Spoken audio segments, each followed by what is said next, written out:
Welcome biologist. आज का हमारा टॉपिक है that is the structure of microtubules.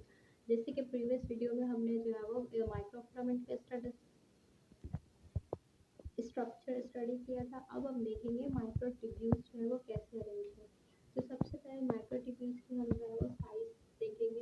ये जो माइक्रोट्यूब्यूल्स होते हैं वो साइटोस्केलेटन यानी कि सेल के अंदर जितनी भी फिलामेंट्स हैं उन सबसे बड़ी होंगी। ठीक है, लार्ज।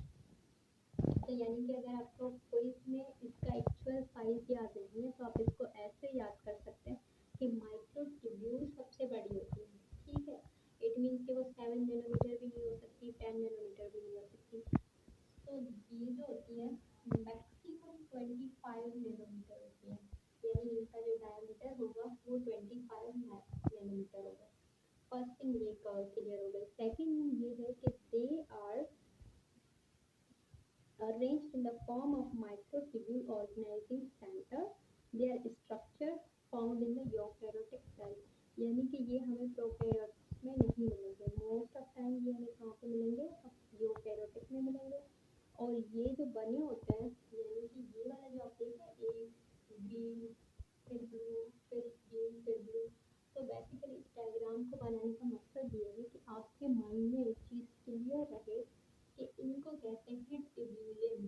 क्या कहते हैं? ट्यूब्यूलिन प्रोटीन्स, ट्यूब्यूलिन सब यूनिट्स, यानी ये छोटे छोटे जो है ये ट्यूब्यूलिन है। क्लियर? और ये जो छोटे सब यूनिट्स होते हैं, अब इनमें क्या होता है कि ये डाया जो है इनको कहते हैं हेट्रोडायमर, यानी इसमें एक ऐसे फिर दूसरा जो है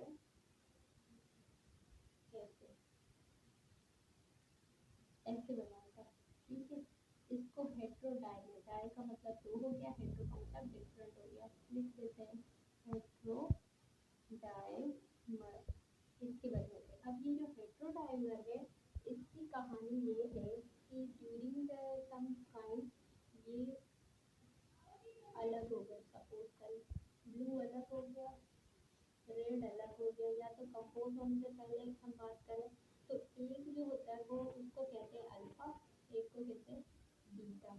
यानी ये वाली जो लाइन है अल्फा की है, ये बीटा की। Alpha beta alpha beta alpha beta alpha beta, ये कहानी चल रही है। तो इसके अंदर कंपोजिशन जो है वो दो ट्यूब्यूल्स होंगे।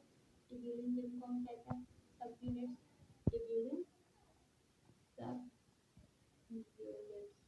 ठीक है, ये ट्यूब्यूलिन सब यूनिट्स जो हैं एक अल्फा है एक बीटा है, और ये दो मिलके जो बना रहे हैं, यानी कि इस वाले पार्ट को अगर मैं जूम करके देखूं, ये वाला जो पार्ट है ब्लू एंड ग्रीन, इसको मैंने लिया, इसको डिवाइड किया तो अल्फा अलग हो गया बीटा अलग हो गया। तो दो लेयर्स बनी होंगी ट्यूब्यूलिन की, और इसका डायमीटर जो होगा 25 नैनोमीटर होगा। हॉलो है, सबसे बड़ी है। सेल स्केलेटन सिस्टम के अंदर सबसे मेजर लार्ज साइज के जो फिलामेंट्स होते हैं वो माइक्रोट्यूब्यूल्स कहलाते हैं। आई होप कि आपको इसका स्ट्रक्चर जो है वो क्लियर हो गया होगा। It is also kind of protein है ये। That's all for today. Thank you so much.